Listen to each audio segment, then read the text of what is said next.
This video is for educational purpose. Everything you will listen in this video is taken from internet or any book or any documentary, which is available for public. इतिहास की सबसे mysterious civilisation की जब बात की जाती है तो उसमें सबसे पहले हमारे भारत की इंडस वैली सिविलाइजेशन यानी सिंधु घाटी सभ्यता सबसे पहले आती है, क्योंकि ये प्राचीन काल की सबसे एडवांस सिविलाइजेशन में से एक थी। इस सिविलाइजेशन में पक्की ईंटों से बने घर, toilet with flush system, advance drainage system और वाटर सप्लाई सिस्टम जैसी कई ऐसी हाईटेक चीजों का इस्तेमाल किया जाता था जिनका आज से करीब 5000 साल पहले इस दुनिया में होना ही किसी अजूबे से कम नहीं था। और आज की हमारी इस वीडियो में हम इस इंडस वैली सिविलाइजेशन के बारे में बात करने वाले हैं। जी हाँ, जिसे जानकर आप भी हैरान हो जाएंगे और आपको ये समझ आ जाएगा कि आज भी इंडस वैली सिविलाइजेशन को इतनी मिस्टीरियस सिविलाइजेशन क्यों माना जाता है। सिंधु घाटी सभ्यता की शुरुआत आज से करीब 5000 साल पहले 3300 ईसा पूर्व में हुई थी, जिसके बाद ये सभ्यता सन 1300 ईसा पूर्व तक दुनिया में रही। आर्कियोलॉजिस्ट और एक्सपर्ट्स बताते हैं कि ये सभ्यता आज के जमाने में अफगानिस्तान से शुरू होकर पाकिस्तान होते हुए इंडिया के नॉर्दर्न वेस्टर्न पार्ट तक फैली हुई थी। और उस एंशिएंट टाइम में ये सिविलाइजेशन इजिप्शियन और मेसोपोटामियन सिविलाइजेशन के साथ दुनिया की सबसे एडवांस और पॉपुलर सिविलाइजेशन की लिस्ट में शामिल की जाती थी। कहा जाता है कि ये सिविलाइजेशन एक सिटी सिविलाइजेशन थी जिसमें बनवाली, कालीबंगा, कोट डीजी, आलमगीरपुर जैसे कई बड़े बड़े शहर हुआ करते थे। लेकिन उस समय इन सभी सिटीज में मोहनजोदारो और हड़प्पा को मोस्ट प्रोमिनेंट सिटी माना जाता था, क्योंकि उस समय इंडस वैली के अंदर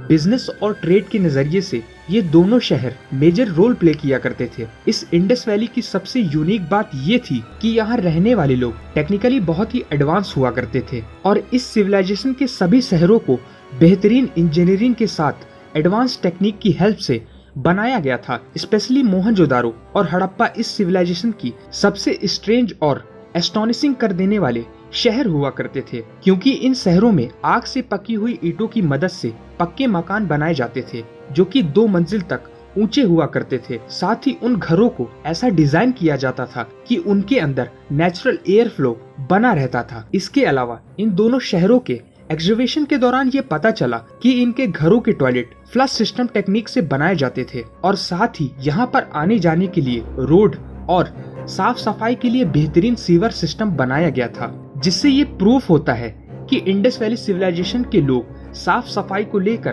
काफी सीरियस थे और इसी के चलते वो अपने सिर्फ घरों को ही नहीं बल्कि पूरे शहर को हाइजीन और क्लीन रखते थे। इजिप्शियन और मेसोपोटामियन जैसी दूसरी सिविलाइजेशन में जहाँ टेम्पल्स, रिलीजियस प्लेसेस और स्टैचू ही सबसे बड़े स्ट्रक्चर हुआ करते थे, लेकिन वहीं सिंधु घाटी में सबसे बड़ा स्ट्रक्चर एक पब्लिक बाथ देखने को मिलता है। जी हाँ, ये पब्लिक बाथ मोहनजोदारो शहर के अंदर खोजा गया था, जिसको इस बड़े आकार की वजह से द ग्रेट बाथ नाम दिया गया। हालांकि इस पब्लिक बाथ को बनाने का मोटिव क्या था, ये चीज अभी भी क्लियर नहीं हो पाई, लेकिन बहुत से एक्सपर्ट्स का मानना है कि ये पब्लिक बाथ शायद धार्मिक रीति रिवाजों को निभाने के लिए बनाया गया होगा, क्योंकि इस तरह की धार्मिक क्रियाएं आज भी दुनिया में हिंदू, जैन और बौद्ध धर्म में देखने को मिलती है। और अगर हम बात करें आज के नजरिए से, तो उस टाइम इंडस वैली में रहने वाले लोगों की इंजीनियरिंग स्किल्स बहुत ही बेहतरीन हुआ करती थी। आपको ये बात जानकर हैरानी होगी कि उस समय इन लोगों ने कॉपर, टीन और ब्रास जैसी कई ऐसी एलिमेंट्स को बनाने की टेक्निक डेवलप कर ली थी। और एग्जीबिशन में मिली चीजों से ये पता चला है कि ये लोग इन एलिमेंट्स को अलग अलग ज्वेलरी बनाकर पहना करते थे। इंडस वैली के लोग अपने समय में इजिप्शियन और मेसोपोटामियन सिविलाइजेशन के साथ ट्रेड और बिजनेस भी किया करते थे। और बहुत से हिस्टोरियन एक्सपर्ट्स ये मानते हैं कि उस समय ये लोग किसी भी सामान को एक जगह से दूसरी जगह ले जाने के लिए पहिए वाले व्हीकल्स का इस्तेमाल किया करते थे। और यानी इन लोगों ने आज से करीब 5000 साल पहले टायर्स वाले व्हीकल्स को बना लिया था। हालांकि ये बात अभी पूरी तरह से साफ नहीं हो पाई है। इसके अलावा खुदाई में मिली कुछ चीजों को देखने से ये पता चलता है कि वो किसी सील यानी मोहरों के जैसे दिखाई देती हैं। और आर्कियोलॉजिस्ट का कहना है कि इंडस वैली के लोग उस टाइम इन मोहरों का इस्तेमाल व्यापार करने के दौरान अपने सामान को पहचानने के लिए किया करते थे। इसके अलावा खुदाई में मिली जानवरों की आकृति वाली कुछ मोहरों को कुछ लोग भगवान शिव का चित्रण भी मानते हैं। और साथ ही जिस मोहर पर एक इंसान की जैसी आकृति बनी हुई है उसे योगा करते हुए एक व्यक्ति का चित्र माना जाता है। दोस्त, आप जानते ही हैं आज के जमाने में बटन का इस्तेमाल कितनी सारी चीजों में किया जाता है। खास तौर पर हमारे कपड़ों में इसका इस्तेमाल काफी लंबे समय से होता आ रहा है। लेकिन हम आपको बता दें कि दुनिया में पहली बार बटन इंडस वैली के अंदर ही बनाया गया था। लेकिन असल में उस समय ये लोग बटन्स को ज्वेलरी के रूप में इस्तेमाल किया करते थे और तब इन्हें पानी के किनारे मिलने वाली शीप से बनाया जाता था। खुदाई में मिली कई बटन्स के ऊपर अलग अलग तरह की आकृतियां नजर आती हैं और साथ ही इन बटन्स के सेंटर में एक होल साफ देखा जा सकता है जिसकी मदद से उसको एक धागे के जरिए से बांधा जाता है। आपको ये बात जानकर हैरानी होगी कि मोहनजोदारो के एग्जीबिशन के दौरान मिला ये बटन 5000 साल से भी ज्यादा पुराना है, जिसके चलते इसको इतिहास का सबसे पुराना बटन माना जाता है। इसके अलावा एक और चीज जो सबसे पहले इंडस वैली के अंदर बनाया गया था वो है स्टेप वेल। दरअसल मोहनजोदारो शहर में खुदाई के बाद ऐसे बहुत से सबूत मिले हैं जो ये प्रूव करते हैं कि वहाँ स्टेप वेल भी हुआ करते थे और माना जाता है कि इन स्टेप वेल्स को बनाने के पीछे उन लोगों की कोई धार्मिक वजह ही रही होगी। आज के समय में जहाँ भारत का गुजरात राज्य जहाँ स्थित है वहाँ किसी समय इंडस वैली का लोथल शहर हुआ करता था, जिसको आज इंडस वैली के सबसे एडवांस शहरों में शामिल किया जाता है। दरअसल इस शहर को इस तरह से डिजाइन किया गया था कि ये फ्लड प्रूफ रहे, यानी यहाँ पर बाढ़ कभी ना आए। और यही वजह है कि इस सिटी के डिजाइन को देखकर आज के जमाने के इंजीनियर्स भी हैरान हो जाते हैं। और साथ ही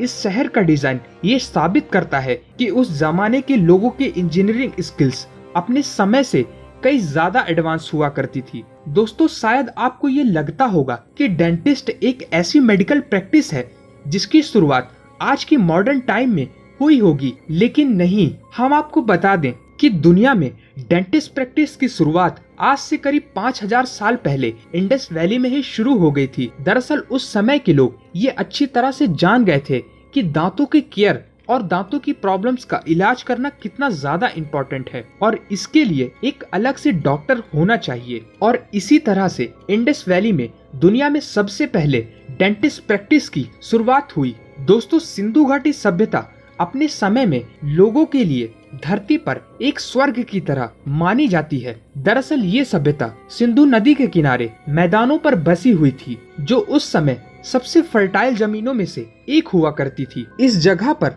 कभी किसी को खाने और पीने की कमी महसूस नहीं होती थी। साथ ही इस सभ्यता के लोग अनाज जैसे गेहूं और जौ उगाना बहुत अच्छी तरह से जानते थे और अनाज के अलावा ये लोग खाने के लिए वेजिटेबल्स, फ्रूट और मीट का भी यूज करते थे। एक रिपोर्ट के अकॉर्डिंग इस सभ्यता की पॉपुलेशन 50 लाख के करीब हुआ करती थी और ये लोग अपना जीवन शांति से गुजारने में विश्वास किया करते थे, क्योंकि अभी तक की गई खोजों में इस जगह में ऐसे कोई भी इक्विपमेंट्स नहीं मिले हैं जो ये साबित करते हों कि ये लोग किसी भी तरह के युद्ध में भाग लेते हों।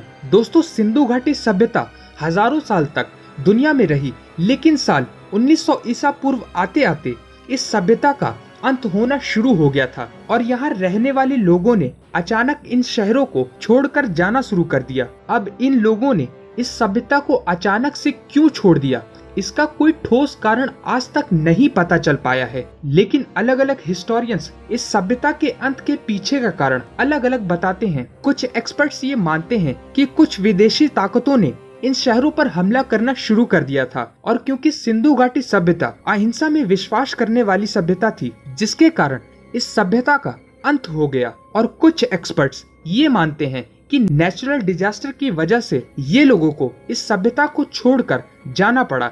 साथ ही कुछ लोग ये भी मानते हैं कि शायद एक भयानक तूफान ने इस सभ्यता का अंत कर दिया होगा और 1900 से 2300 के बीच इस सभ्यता का पूरी तरह से अंत हो गया और आज इस दुनिया में इसके बस कुछ निशान ही बाकी रह गए। उम्मीद करते हैं हर बार की तरह आप उतना ही प्यार देंगे। मैं टेल स्ट्राइकर मिलता हूँ जल्द ही आपसे नेक्स्ट वीडियो में। जय हिंद।